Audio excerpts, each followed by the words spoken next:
What is up, and welcome back to a brand new video series. We're going to be playing Teddy Roosevelt, going for a culture victory on Deity difficulty in Pangea map mode. So, the plan for this game is to use our unique ability, Roosevelt Corollary, to take out our nearest civ that will hopefully be on our continent. Plus 5 combat strength is absolutely immense, and this is a terrible start position, so I'm just going to reroll my start. Uh, Teddy's one of the best at culture victory because of the film studio, doubling all tourism projected in any city. This can easily allow you to... Okay, this start's actually pretty terrible as well. It's a good campus location, but we are too close to another continent, and these mountains, I really don't like these mountains at all. So I think around here, yep, I just end up re-rolling. But back to Teddy. One of the best at culture victory because of the film studio. So if your civ's making like 300 culture, you can get like 600. It's absolutely incredible. Unique units aren't too strong. The P-51 Mustang is decent. The Rough Rider's alright. But at the end of the day, it's not essential to use them in your victory. So I'm moving Washington a little bit to the northwest so I can get that silk in the first yield. And exploring south, we find we are in the tundra, so we are toward the south of the map, which means we don't have to do too much exploring to the south. Although there does end up being a barbarian encampment that I do end up having to take care of. It ends up being kind of a problem, but not as bad as some of the other barbarians I faced during series like this. Looking at Washington, we are already at 2 population thanks to the ruin, and we're just going to get out 2 quick slingers. I want to beeline not animal husbandry, horseback riding. I'm going to go animal husbandry into riding into horseback riding. So we're going to get a few slingers to hopefully get a Eureka to archery, which is on the way to horseback riding, and get horseback riding as soon as possible. We do have a horse resource to the northwest of the city, and we are looking to potentially settle that as our first city. Looking around, looks like there's a lot of desert to the east. There's another horse's tile to the north. I don't know if I'll be able to settle that because it's not near any fresh water, and the tiles that are near fresh water are right beside my capital, so that could be an issue. We got 2 pretty good campus locations right beside the mountains, although looking back, I probably should have built holy sites instead, because faith is extremely powerful in a culture victory, You dumb, stupid, or dumb. even if you're not going for a religion. Rock bands and conservationists, which help you build national parks, something that Teddy's unique ability stresses, appeal in national parks. I could have definitely made better use of national parks in this game, but I ended up not doing it because I was too busy focusing on an early rush, which did help my overall tourism production late game, although focusing on faith and getting more rock bands in national parks could have helped me end this game earlier. We do have a few barbarians we have to deal with. We do have 2 city-states to the north. Cardiff is alright. Taruga gives you 5% science for each improved strategic resource, which could be a lot of science per turn, helping us keep up in science because we're going to be focusing a lot on culture. There is Australia, and he is on our same continent, so it looks like he will be our first and potentially only victim this game. Just placing pins, trying to map out our city placement, and yeah, Canberra doesn't look too hard to take out. There's some jungles and a river nearby, but a few horsemen should be able to take them out fairly easily. And right there is I think it's called the Great Giant's Causeway, which is incredibly good because all units that move beside it get a +5 combat strength bonus. So we are looking at potentially +10 combat strength if we ever go to war with Australia. And I bought a slinger in my capital just to deal with that scout and maybe even get the Eureka to, what's that thing called, archery. Now there are 2 horse resources right beside Giant's Causeway, and I kind of want to monopolize that world natural wonder, because if Australia gets a few units near it, that pretty much cancels out my +5 combat bonus from that wonder. But Australia did end up getting a few units near it, even though I settled the city as my first city, and they did have a few units with some combat strength, but it wasn't anything that I couldn't handle, or couldn't end up handling. It looks like a dangerous position with my settler, but scouts usually don't go for civilian units unless you took out their encampment, in which they become aggressive. So we should be fine. I will move the warrior back just in case. And right now we do know who we're going to take out and what the early game plan is going to be.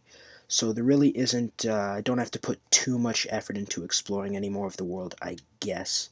Right now, dealing with the barbarians near our homeland is the most important thing we have to do.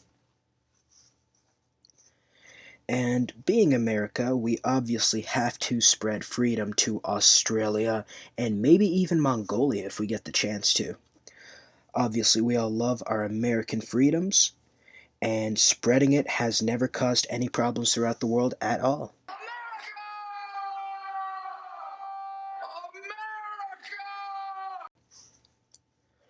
Right now, Washington is at 3 population, about to get a second settler, and I might even get religious settlements, so we could potentially have 4 cities early on in the game, develop them a little bit, and we could get a pretty nice standing army going before we research horseback riding.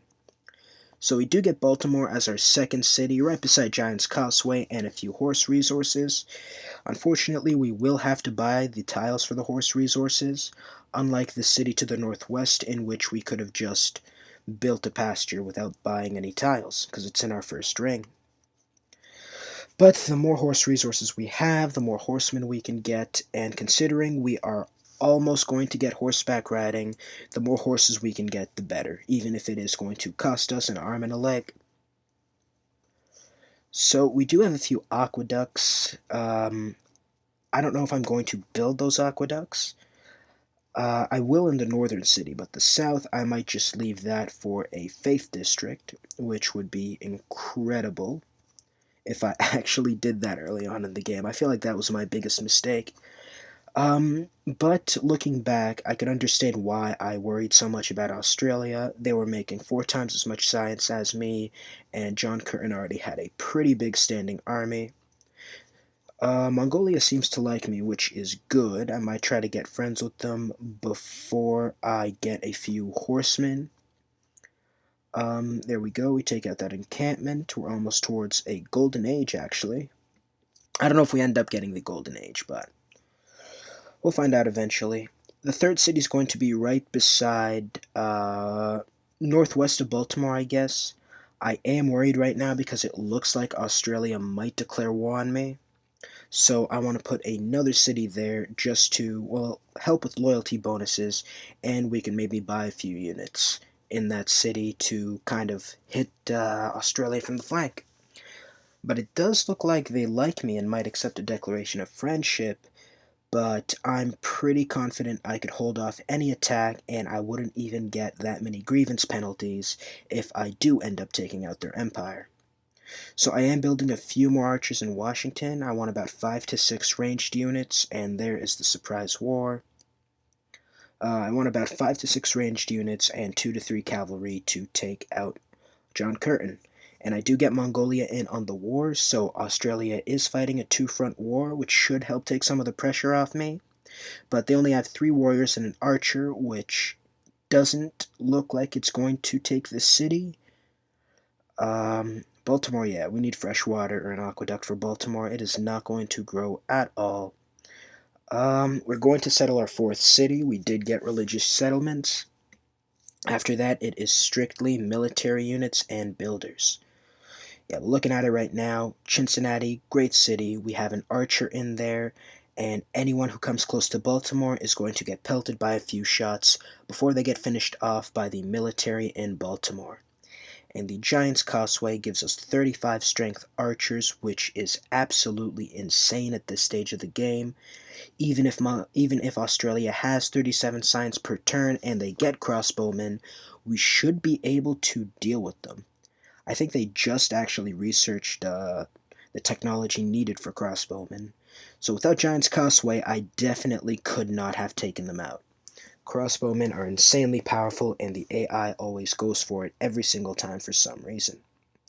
So we did end up taking out that encampment towards the south of our empire, which is good. We're going to need that archer for the fight.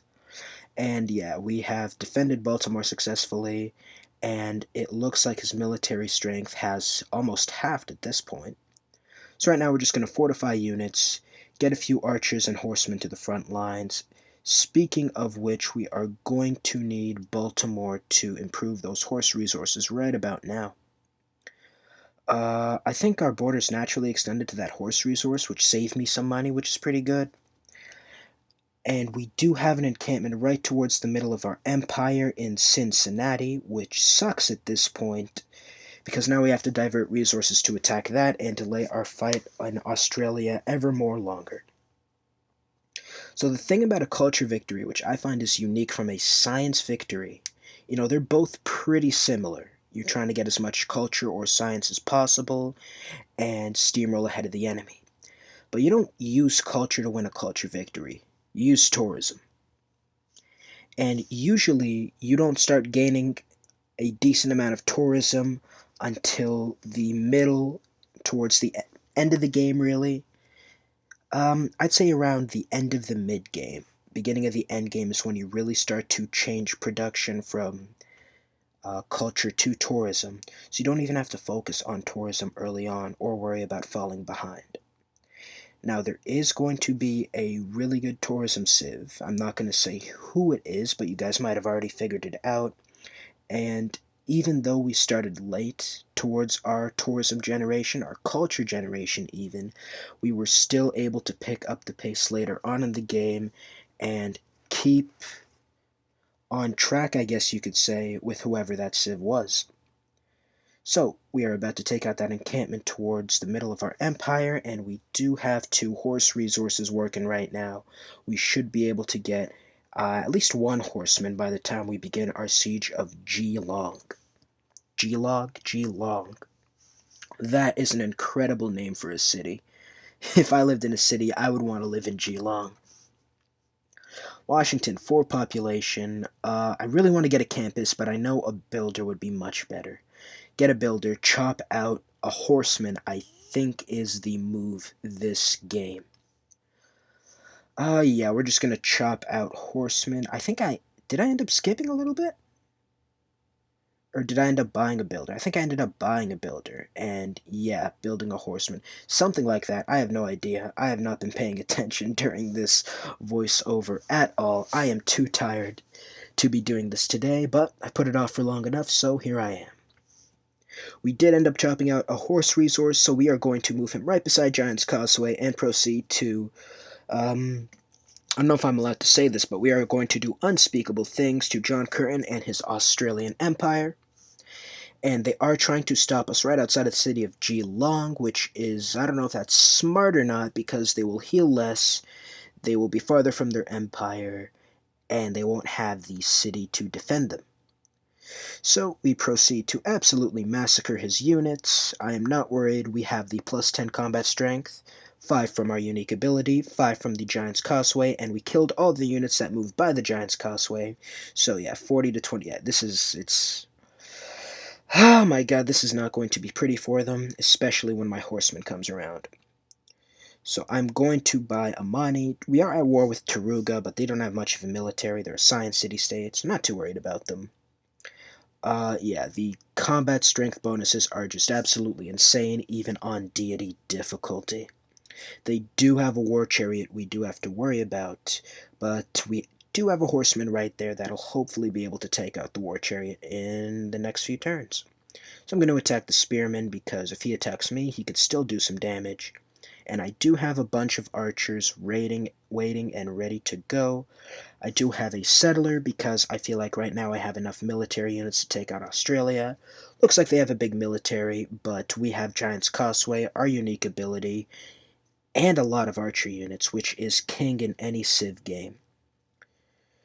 And we are going to fortify our units, and our units are coming, and next video we can begin the siege of Geelong. Best city name ever. Anyway, it looks like the end, so don't forget to like and subscribe for future Civ 6 content. And I do have a few